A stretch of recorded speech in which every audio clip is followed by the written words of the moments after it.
Okay, let's start. So last time we talked about deriving the equations of motion. We did two examples. One was a two-link planar manipulator, which was involved only sliding joints, and I did a simple pendulum, single link pendulum, and then this is a double link pendulum. I sort of thought I should just do it later on, but I just thought I'll just derive the equations. It won't take too much time.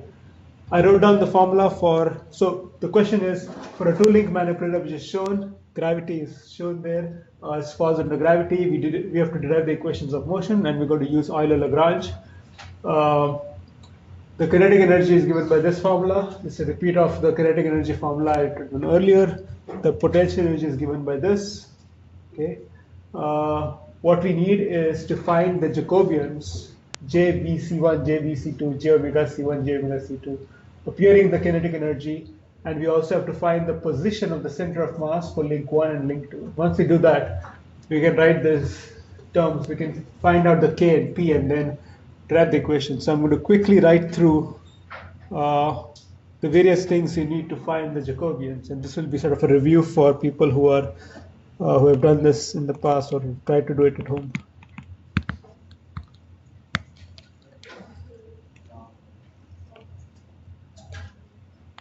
So first thing I do is I just keep the A matrices handy, so I can use those A matrices to find the Jacobians.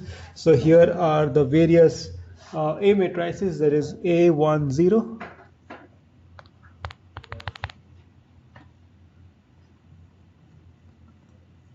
which is C1, S1, 0, 0.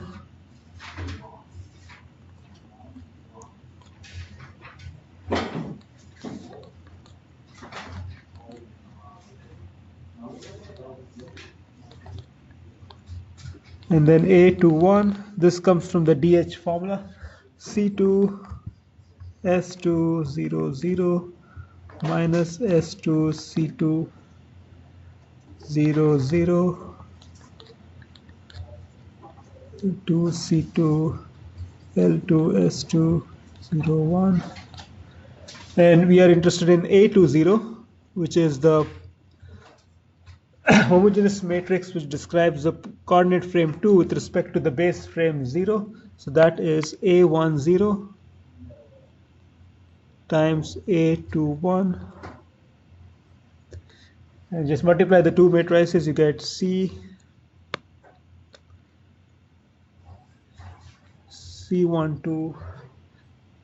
S12,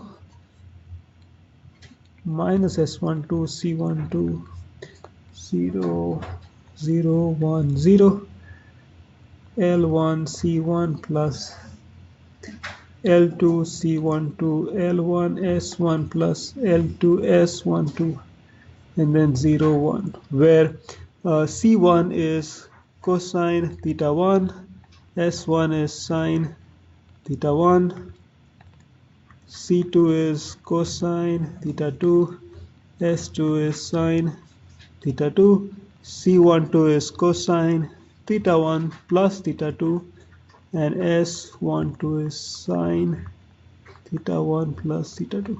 Okay, so this is useful because it's very handy to it, and I highly recommend using MATLAB to do this. Don't try to, in fact I did it in MATLAB and I just copied the answers down. And you can use a symbolic toolbox. You don't have to do anything more than just define them as symbolic variables and let MATLAB crank the things up. Now we got to find the Jacobians for a two-link manipulator consisting of only a revolute joint. So it's useful to, or handy to have the formulas for the Jacobian for a revolute joint. So for a revolute joint, we have the following formulas for the Jacobian. We have JVI equals Ri minus 1, 0 times K crossed with On minus Oi minus 1.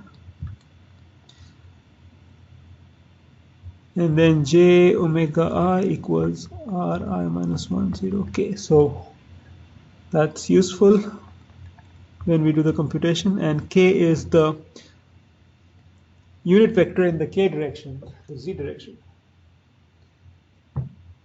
Okay, so I think now we are all set to figure out those 4 Jacobians I talked about and the position vector of the center of mass. So first of all, let's find position of C1, which is the RC1 is the position of, it's right here. RC10 is the position of the center of mass of link 1. And one way to find that is you can see that as x1, y1 moves, well, as the manipulator moves, x1, y1 moves, and x1, y1 is fixed to that link, fixed to this link. So what I can do is find, if I know the matrix which describes the motion of frame 1, then this point is always going to be a distance of, or RC1 is always going to be a distance of minus L1 divided by 2 along the x-axis, x1 axis. So to find the position of RC1, what I need to do is I just do A10, which describes the homogeneous transformation for frame 1 times the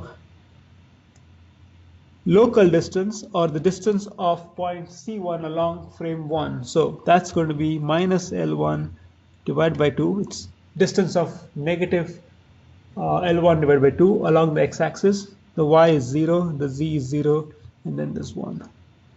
So when you crank this up, you get L1 C1 divided by 2, L1 S1 divided by 2, 0 and 1. And you can actually, for this example, you can actually check this. What this is saying is that the position vector of C1 is L1 cosine theta 1 divided by 2. That's the x. L1 sine theta 1 divided by 2 for the y. If you go back to the figure, you can basically find the distance by using trig. The x distance is going to be L1 divided by 2 cosine theta 1, right? And the y is going to be L1 sine theta 1, L1 divided by 2 sine theta 1. So that makes sense. So that's right. Next, we need to find the position of C2, RC2. So again, as link 2 moves, x2, y2 moves, and so the best way to describe a position of C2 would be taking A20, multiplying it by the distance from this point to that point along frame x2. So that distance is not going to change with time. So it's going to be RC2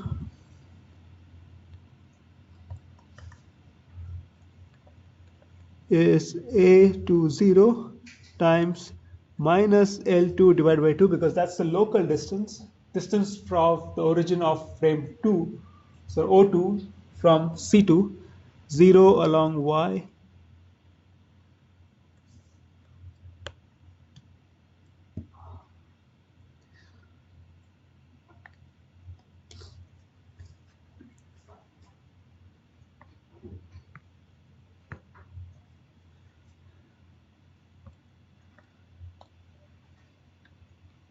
0 along y, 0 along z, and 1.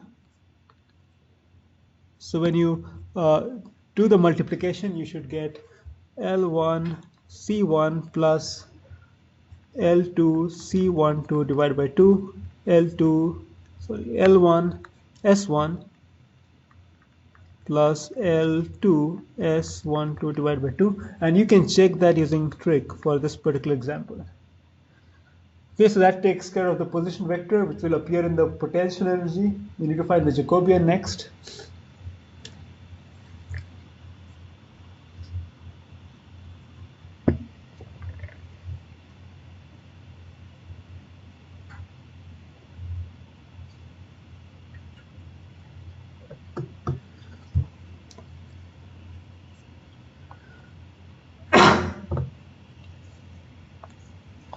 Okay, Jacobian of C1.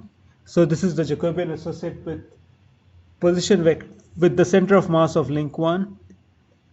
Okay, so the formula I written down it a while back. It's this one. Let me just copy paste this.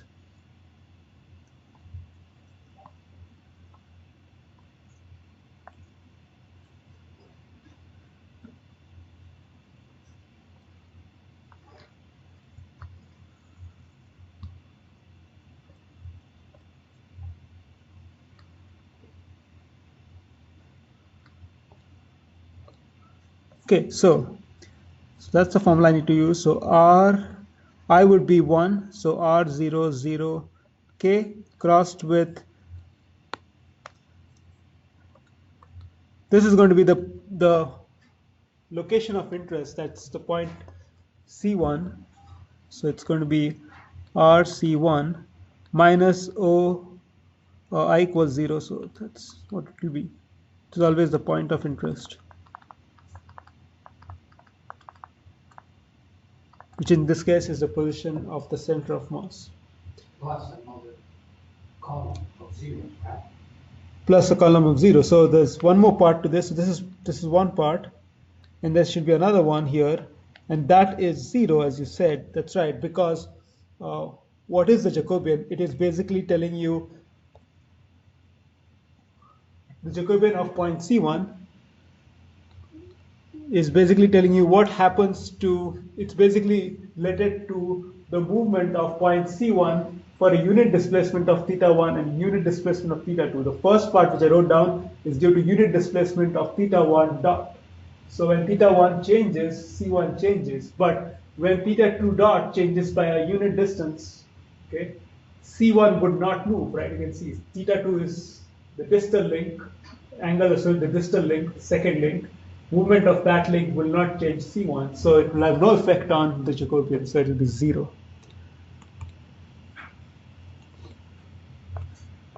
So that's 0. So this is in fact 3, 1. This also come out to be 3, 1. So that Jacobian will be 3, 2.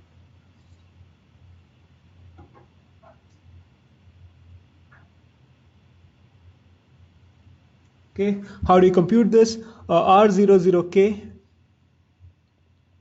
crossed with RC10 minus OO is equal to, this is basically is the third column of the, sorry, it's the first 3 rows of the third column of A00. So if you go to, so A00, I did not write that down, but A00 is simply the identity matrix. 1, 0, 0, 0.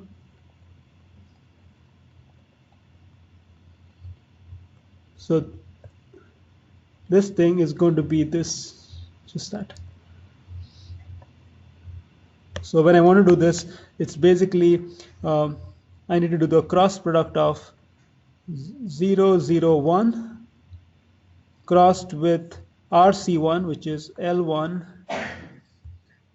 C1 divided by 2, L1 S1 divided by 2, 0. So the origin is basically 0, 0, 0, so that doesn't figure out. So I need to take the cross product, which you can use the crossed function in MATLAB, or you can use the skew symmetric matrix with associated with this. So this can be used, use cross, or use this formula for the skew symmetric matrix. So 0 minus 1 0 1 0 0 0 0 0 times L1 C1 divided by 2 L1 S1 divided by 2 and 0. So when you do this computation, you get minus L1 S1 divided by 2 L1 C1 divided by 2 and 0. So that is the cross product. So JVC1 equals minus L1 S1 divided by 2 L1 C1 divided by 2 0 and then 0 0 0 3, 2, 3 rows, 2 columns. Okay, so I would not do it in much detail for JVC2. I'll write down the formula and you should try to do this. Don't do it by hand. Use MATLAB to crank the answer. So JVC2 is R00K crossed with always the point of interest, which is RC2 minus OO, and then the second part is R10K crossed with RC2 minus O10. So this is 3 by 1, 3 by 1.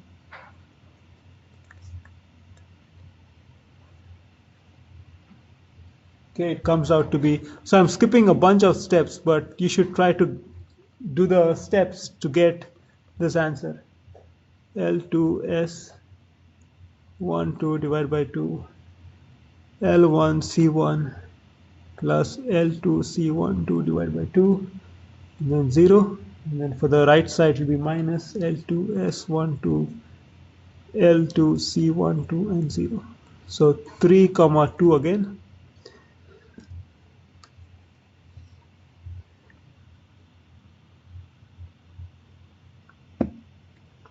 Okay, almost there. So next is j omega. That is fairly easy.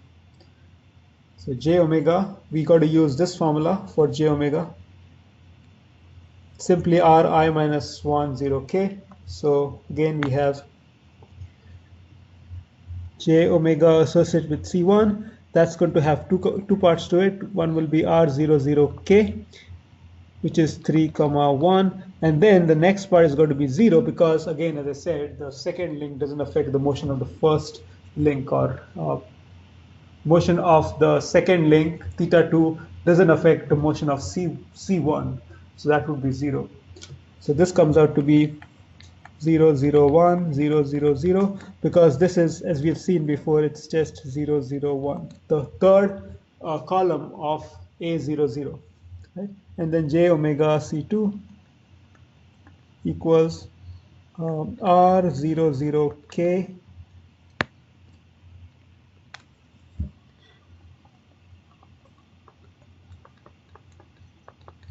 and R10 k. So that is 0 0 1, and then the other one is 0 0 1 as well, because again the third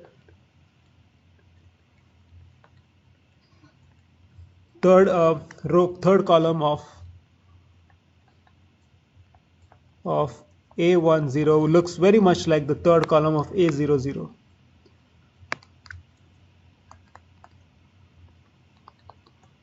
Okay, so we're done with all the J matrices. Now for this case we also need to find R. RB, that's simply the identity matrix, because in this case the base frame corresponds to the inertial frame. So that's not a big deal. And so the kinetic energy, which I wrote down long time back here, right here, is now known, because this is known, the J's are known, R's are known, I's are given to you, all these are known. The potential energy, let me write down that again. So the potential energy is going to be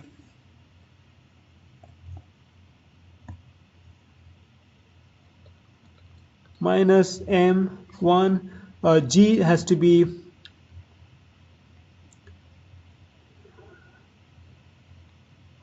So G is gravity vector, and so when you write the gravity vector, you better look at the figure for which direction gravity points. So you can see gravity.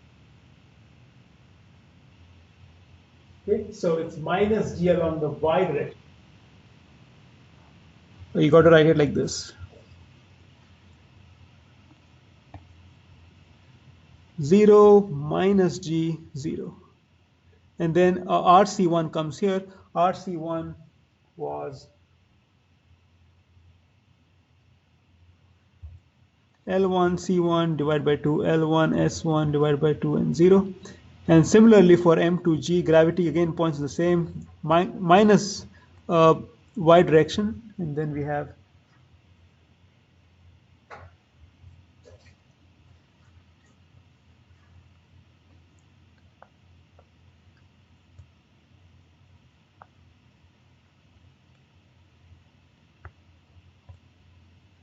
position of RC2, or the center of mass of link C2, that's L1 C1 plus L2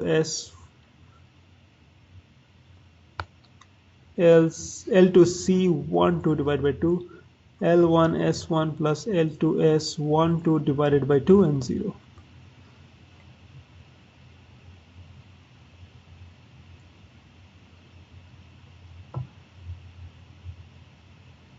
Okay, so what we've been able to do is K is known, P is known.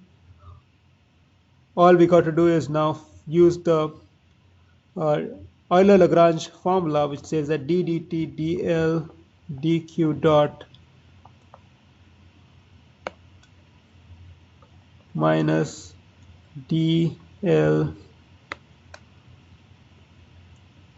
dqk equals tau k, where qk equals, first we'll put qk equals theta 1 and then put qk equals theta 2, and that way we would have two equations for the two degrees of freedom, theta 1 and theta 2, and those are things we'll put in MATLAB and basically simulate the system.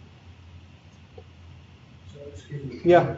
Can you explain the difference between the Q sub K equals theta 1 and what you said before, which was Q dot equals theta 1 theta 2? So all I do is I'll put qk equals theta 1. If you go back to the Q, where you find the K, when you find the kinetic energy. Sure. So let's go here. Yeah, so this q, what's this q? Okay, let me write it down. This q is simply theta 1, simply theta 1 dot theta 2 dot. So the transpose would come out to be this.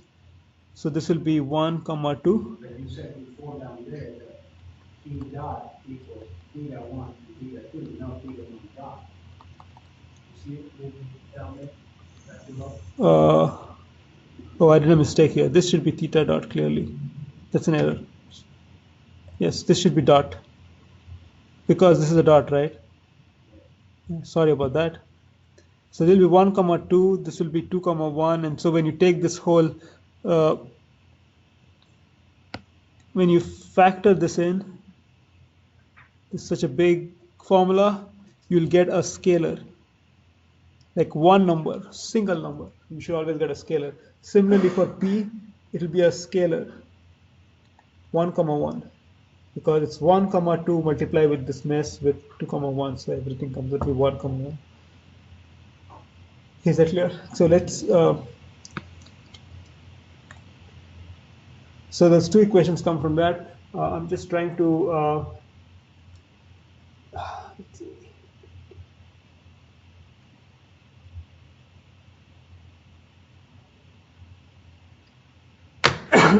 Okay, so for the single pendulum, which I talked about sometime back, I believe it's here.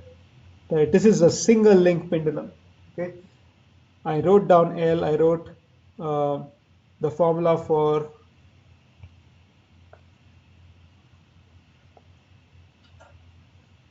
So this was the formula for kinetic energy. This was the formula for potential energy. It was really nice. It was such a small formula for P. It was such a nice thing, small thing. And then I could pretty much find the equation of motion, which is right here. It's nice, right? It fits in a page. If you try to do the same thing with not that complicated a problem, this is just a problem involving two links. Getting this, and you're free to try this. I gave you all the ingredients which go inside K, right? I told you everything which go inside that. You can try to derive this. This is going to be huge. And so I do not recommend using hand calculations. This is not going to be that huge, but this is going to be huge. And once you, let me take that back. This is not going to be huge, actually. It's going to be pretty manageable. It's going to have probably, let's see, that's going to have two terms. So 1, 2, 3, 4, so about 8 to 10 terms, okay? But then when you do this differentiation here, that's going to be a big mess. And that's why I do not recommend using hand calculations to solve for the equations of motion for anything more complex than a single link pendulum. So last class, I talked about doing this computation using symbolic toolbox. Essentially, symbolic toolbox, this was deriving the equations of a single link, well, a projectile, right? I derived the equation of motion of a projectile using the Lagrangian, a hand calculation, And then I showed you MATLAB code, which I already posted, on how to use MATLAB to do this. You essentially have to define symbolic variables, define the kinetic potential energy in MATLAB, define L in MATLAB, and then you basically use this function called diff. Diff basically does is it differentiates L with respect to y dot z. So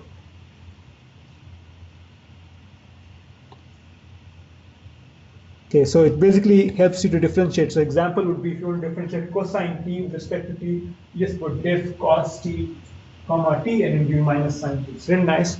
There's some, so this is differentiation. It's called explicit differentiation because cosine is a function of t and you differentiate. There's something called implicit differentiation, which is basically you want to differentiate cosine of not of t, but cosine of q of t, or cosine of theta of t. So you want to differentiate cosine with respect to time, but cosine is a function of theta, and then theta is a function of time. In that case, you got to use the chain rule, right? So if you want to find derivative of f, which is cosine qt, with respect to time, you will do df dq, dq dt is the chain rule, and you get minus sine q, q dot. That's the right answer. And there's a way to do this same calculation using MATLAB, basically write the chain rule. So I wrote a chain rule for implicit differentiation. You'll have to use the chain rule for this particular example because this q, which is theta 1, is actually a function of time. So it's an implicit differentiation involved here. This is okay. This one involves implicit differentiation. So you've got to take care of that. And I gave you code which does that. So I'm going to show you MATLAB code which basically crunches equations for a two-link pendulum, and let's see how it comes out to be. It's kind of interesting. Okay, so this is two-link EOM, which I'm going to post. Essentially, I tell MATLAB that certain variables are symbolic variables, and I'm not going to put numerical values to them. These are the inertias, the masses, the torques, and theta 1, theta 2 are the angles, and then the rates, velocity. And then acceleration is double dot. So dd dot is the acceleration. And then I basically take down everything I have over here, right? S1, C1, JV, J omega. So I did all that by hand. Well, actually, I didn't do that by hand. I actually used MATLAB, but I did not write in a way in which it would be automatic. But you can also derive these equations by writing formulas for A10, RC1, and so on. I did not do that here. I did not show it to you that way. I basically copied things from paper over here. So that's J's. And then I define X. Here X is basically Q, the same Q which appeared in that formula. Q equals theta 1, theta 2. Right? And then Q dot is the next one. I wrote it as X dot, so change my notation here a little bit, but I'll put down notes here. Equals theta 1 dot and theta 2 dot. Okay, and now kinetic energy. So the same formula here, X dot is basically Q dot. I wrote it down, and then I wrote potential energy, and then I do L K minus P. So let's run this.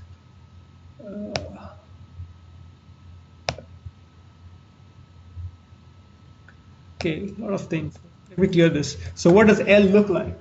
Okay, L. So this is L.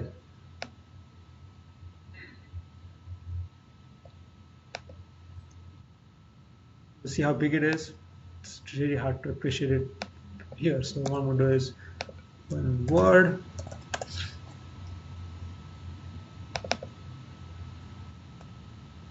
That's L. So if you were to do this by hand, you get something like this. Now it looks a little big because I wrote down as theta 1 dot, so it's big, but maybe you'll have a shorter formula for it. But this is what you're dealing with just a two-link pendulum. It's not as simple as what we saw. So what I do here is I find L, and then remember there are two equations which comes from doing the Euler-Lagrange twice. I basically automated them. I basically wrote down formula for the first one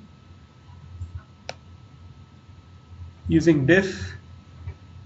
This is the chain rule. Everything here is the chain rule. That's the right side dl dq dot. That's the ddt term. and eventually this is the Euler-Lagrange equation. So I would, if you want to read this, read it backwards, start from there. That's the first term, minus dl dx minus t1. Okay, that's the first equation. This is the second equation. The formulas are up there.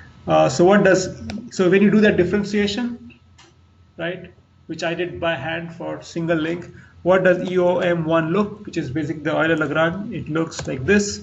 Let me show it to you how big that is. Let me delete this. So that's the first equation. Okay, and similarly, the second equation is going to be lengthy, EOM2. It's not any shorter. So once you get that, that's basically the equations you go in MATLAB. They look very unwieldy. Now, remember I'd shown you that those equations actually have a very nice form. Those equations will have this form. This was some of the earlier one class, I think I wrote down the formula. They'll actually have this nice form: mass times acceleration. So m11 times acceleration of 1, m12 times acceleration of 2 plus the Coriolis term C1 plus gravity term. Similarly for 2. So it'll have this nice form. And what I did try to do was I tried to tease out these m11, m12, and so on. So this things you see over here is not necessary, but I just try to tease them out. Essentially what you do is, if you want to find G1, then which is the gravity term here, this one, okay, you see that the gravity term is the only function of x. X is theta 1, theta 2. So if you put velocity equals 0, and if you put acceleration equal to 0, then all these terms will be equal to 0. Only gravity would remain, and that's what I did when I tried to tease out gravity.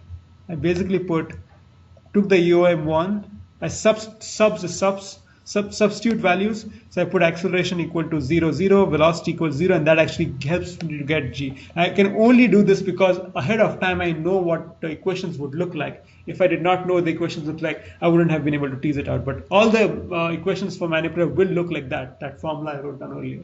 And so it teases out the gravity term, it teases out the Coriolis term, and then you also tease out the mass term,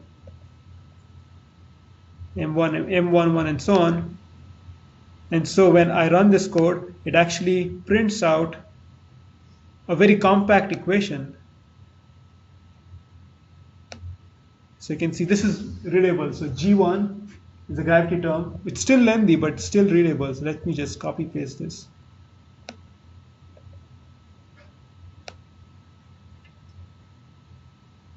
So take this. It's all very manageable. So if you write it in this form, it's very manageable. If you try to find, using this, you can find theta 1. So what I'm after all this is to find an expression for acceleration of link 1, acceleration of link 2. And so if you try to invert it, let's find acceleration.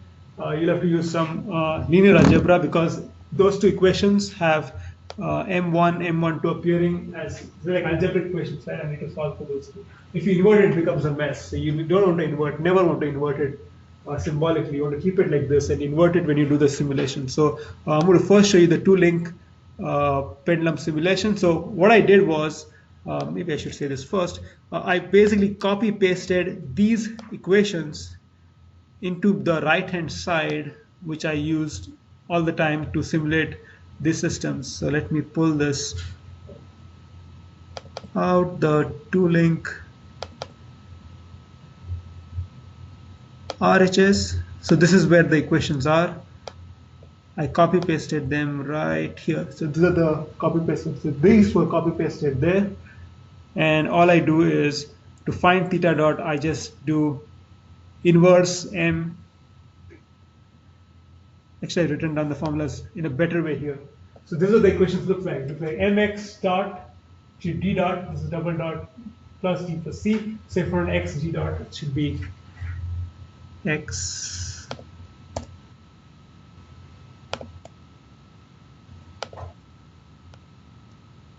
where x g dot equals theta 1 d dot and theta 2 d dot. Okay, so that's how it is. So I want to find theta 1, theta 1 double dot, theta 2 double dot, and I just invert. I just do the inverse of m. Turns out the more efficient way of doing inverse m is this formula.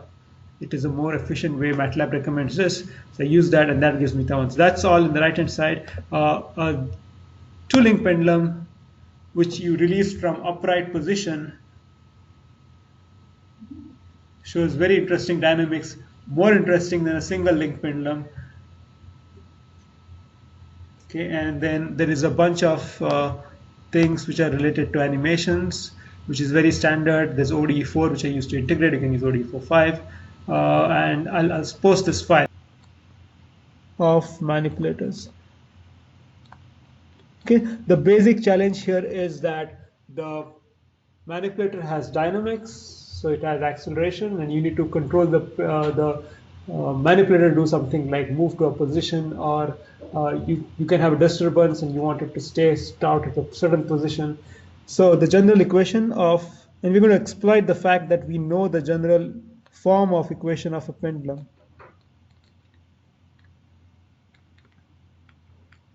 It always looks, the equation of a pendulum, sorry, equation of a manipulator always looks like this. I written it down in my MATLAB code earlier.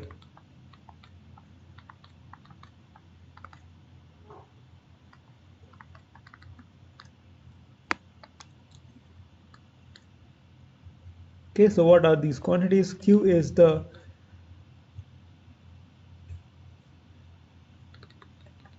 joint angles or distance. If it's a prismatic, if there's a prismatic joint, it will be a distance. M is the mass matrix actually. C is the Coriolis and centripetal acceleration term.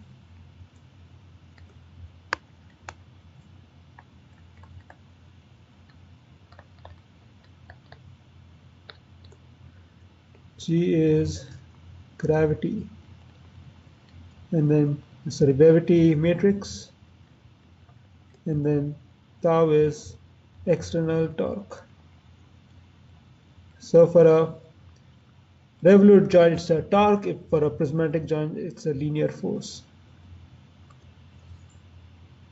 Okay, so that's the general form of the equation. I'll just make this very simple to give you the idea of how to control a system which looks like this. So we'll look at simplest example, which is one joint.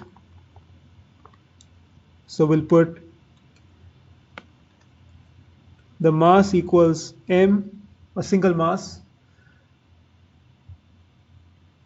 c equals c, the small c, so that's a damping term, and then g, which is the gravity term, equals k times q. What that does is basically makes it a spring term. So we don't have a gravity term, we really replace it with a spring term or a potential energy term like gravity. And so our equation would look like this: mq double dot plus cq dot plus kq equals torque, but let's put the torque equal to 0, so there's no torque. So this is basically a spring mass damper. Spring mass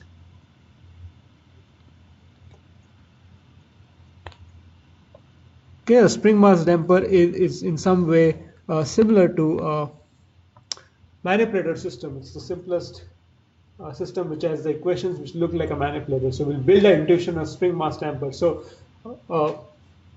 it's essentially a spring, a mass, and there's a damper. So when you release the mass from a position which is not equal to the equilibrium length of the position, the spring mass damper will actually oscillate, right? Sometimes it will oscillate, sometimes it will not, and that depends on the damping, how much friction is there.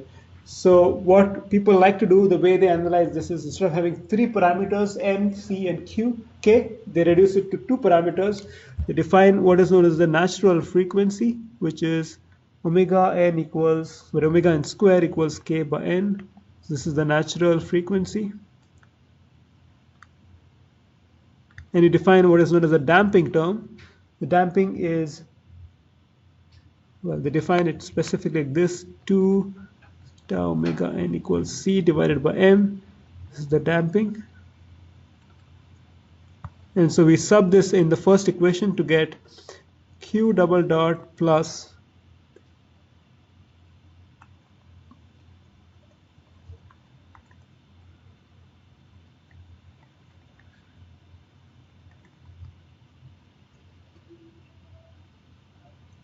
okay, so now we see that we've reduced the equations, well, the constants from 3 to 2.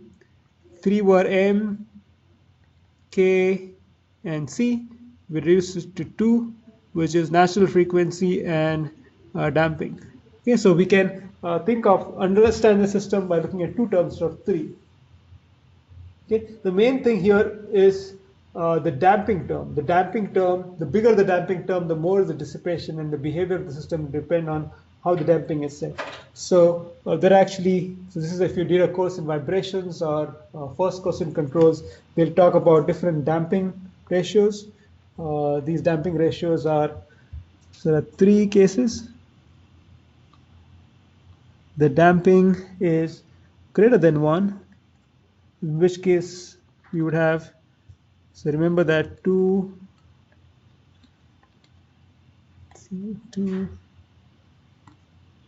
is c divided by m. So that is basically saying that c is greater than 2, well, we can write this as 2 omega n is k divided by m. So you can simplify it to give me something like this: c equals is greater than 2 square root k by m. That is, I eliminate the omega n. Okay, that thing is, this system is called overdamped. The second case is eta equals 1, in which case c equals 2 square root km. This is critically damped, and I'll show you what that means in a bit. And then third case is eta is less than 1, in which case c is less than 2 square root km. This is under damped. Okay, so what does it mean to be over damped, under damped, and critically damped? So time q, let's say we just start the system. So normally the system will be at equilibrium when q is 0. If you perturb the system and let it go, then it's going to show different behaviors depending on the damping. So this is our start. So if it's over damped, then the system would, so it's under damped, the system would oscillate like this. Eventually it will settle down to the 0, but it will basically show that behavior. So this is under damped. Shows sustained oscillations. The next is over damped. Over damped system will not show. These are called overshoot. It shoots beyond the 0, right? This is the 0 position. If an overdamped system is going to show something like this, it's not going to oscillate. And then critically damped, that's the most useful one, is when it basically goes down to 0 in the shortest possible time. So it's critically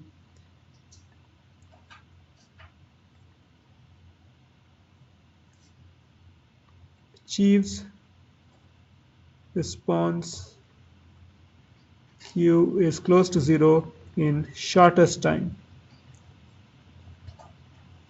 Okay, so why is that important? If you want to control a manipulator, let's say the pendulum, and you want it to stay upright, and you want to see the effect of moving it from the equilibrium. So when you perturb the system, it should spring back to its upright position. You don't want it to do this. That's overdamped. Sorry, that's underdamped. If you want it, if it's overdamped, it's going to go up, but it's going to take a lot of time, slowly go there. A critical damp system will get there, but it will do it in the fastest time. So you want a system to be critically damped so that it achieves the zero position, and zero is the way you define the zero. For sometimes the zero could be this, it could be that, for a single link pendulum, upwards or to the or sideways. So our goal is to ensure the system is critically damped so that we are to the equilibrium in the fastest possible time. And given a system, there's a natural system, it will not be critically damped. So we need to introduce control, the torque, so that the system becomes critically damped. So what I'll do is I'll write down this. Normally, so m, or rather q double dot plus 2 zeta omega n q dot plus omega n square q equals 0 may not be critically damped,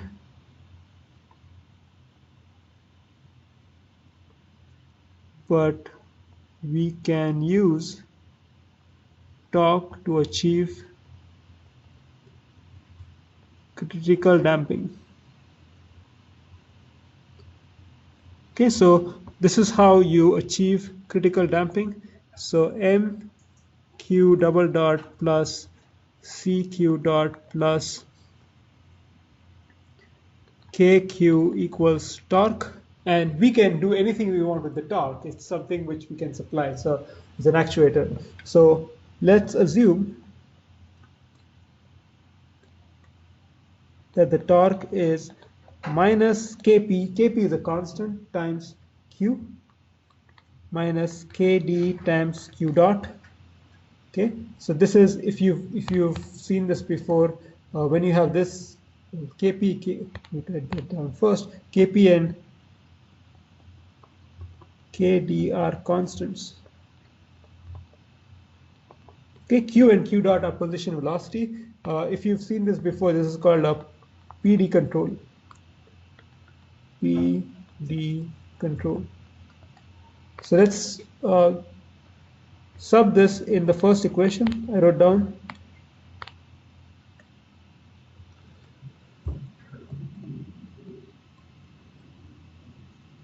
Substituting in the equation of motion. So we have mq double dot plus cq dot plus kq equals minus kpq minus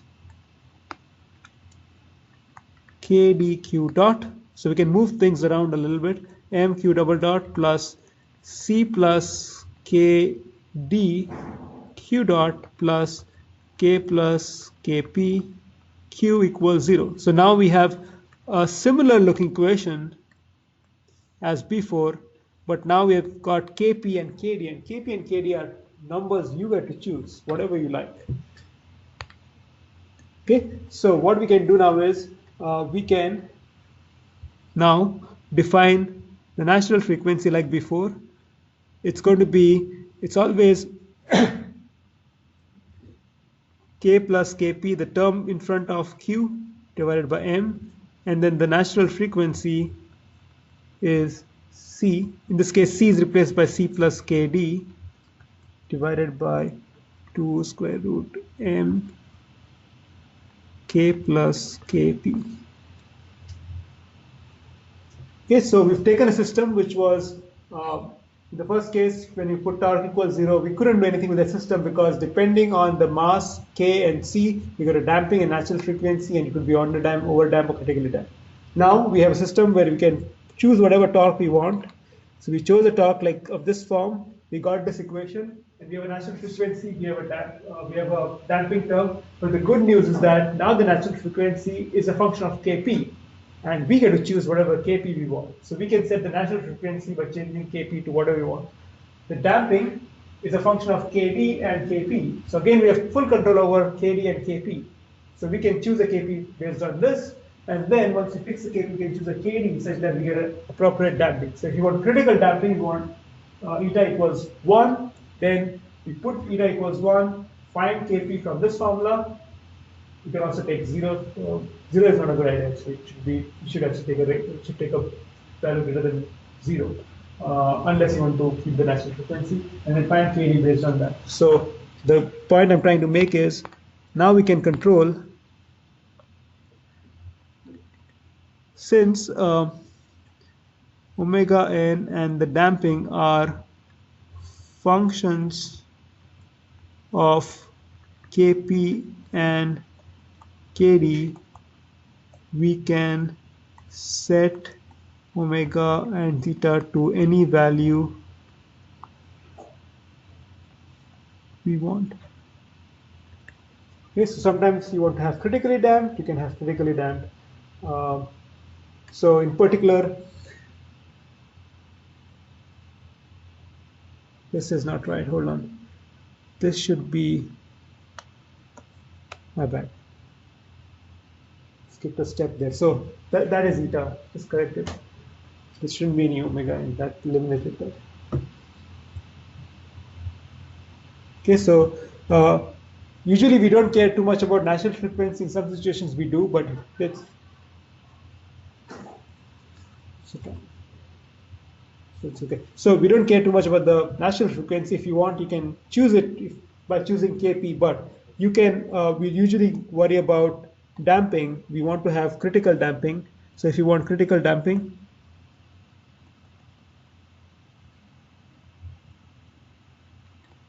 we put eta equals 1, and that means eta equals c plus kd divided by 2 square root m k plus kp equals 1. Okay. So now we have to solve for, remember kd and kp is things we set, so we can solve for kd and kp equals 2 square root k plus kp. So we square the both sides.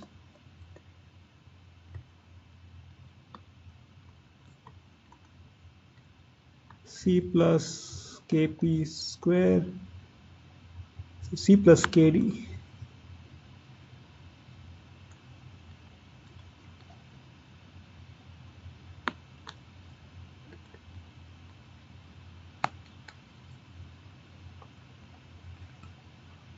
Equals 4 times m k plus kp. Okay, so if you square and simplify, get c square plus 2, sorry, I'm going to solve it as a function of kd.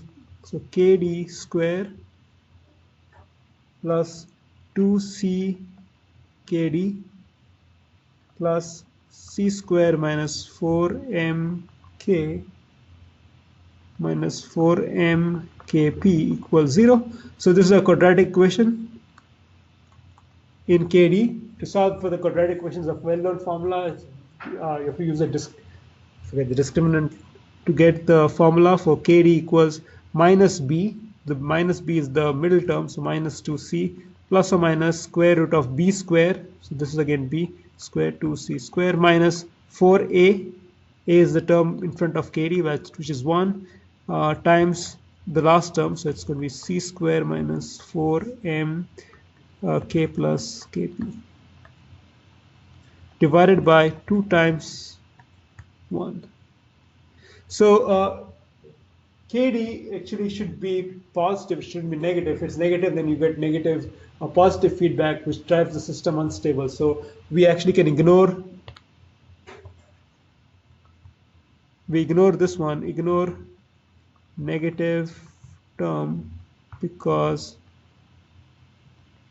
that will make kd less than 0. So we stick with the other one. So our formula for kd is minus c plus square root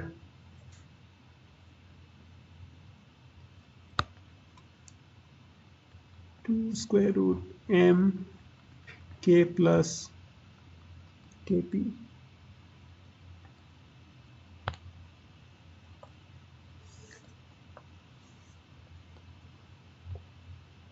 Okay, so what we can do is, much time there? 5 minutes.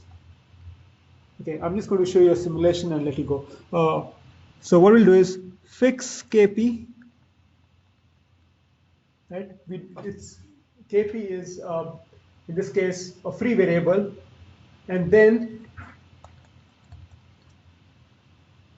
use 1 to find kd.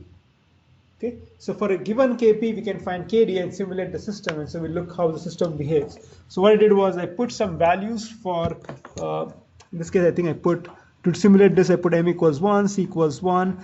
These are parameters for the system. You can put anything you want. This particular system is m equals, c equals 1, and k equals 10, and c MATLAB. So I'll show you the simulation, and then we'll call it a day.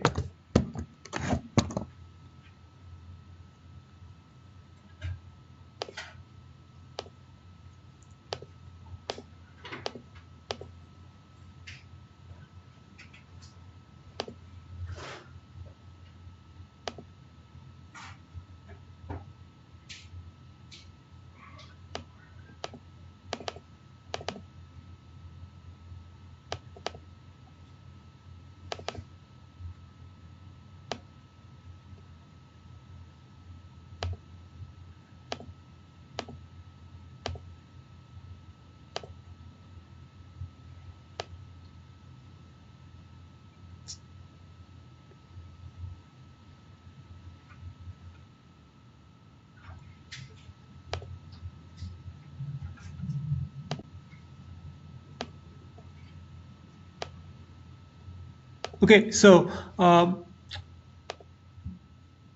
what I did was I chose some values for m, c, and k, which I've shown there. I choose kp equals 1. I said fix anything you want for kp, choose a value greater than 0. Don't take a negative value because that will make the system unstable. The kd comes from the formula I just wrote down, equation 1. And the system is simulated using ODE4. There's a right-hand side. The right-hand side basically has that equation of motion, which basically tells me what the acceleration is x dot is velocity and the acceleration.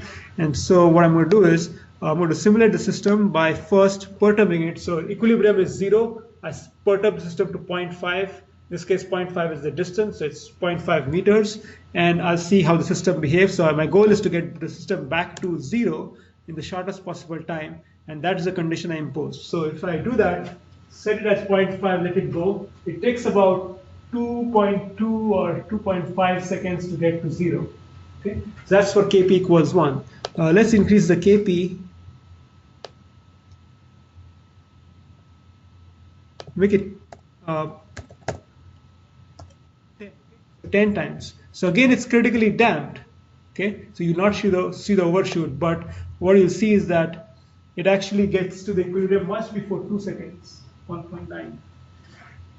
So it's getting faster. It's all critically damped, but getting faster. So let's go to 100 and then see what happens. So now it's damped in like less than 1 second. So as you increase kp, you find the equivalent kd, which will get the system to be critically damped, and the response gets faster and faster. Now the issue is you can technically say I'll go to kp equals 1,000,000 and get the system to go right to 0 in 1 millisecond. The issue is that you can do that in simulation. You cannot do it in hardware, because in hardware what happens is your data is messy. Remember, you're doing feedback control here. You're taking the value of q and q dot and multiplying it with kp and kd and feeding it back to system. When there's noise, your 100 or 1,000 or 1,000,000 is going to be multiplied with the noise, and it actually will lead to oscillations and drive the system crazy and unstable. You did an example in the homework where you had noise in the car, remember? And when the car became unstable, it increased the gain. So you cannot increase the gain because your noise will will basically make your system unstable. So I'll take this idea and go on to do more complex problems. I'll see you on Tuesday. Your lab is going to be due on Thursday, and this weekend I'll post the final project for the lab. Okay, I'll post it. I have to work it up, but I'll post it on Sunday, and you'll have. And I think we'll do the grading. The last class will be grading, which should be last week of April.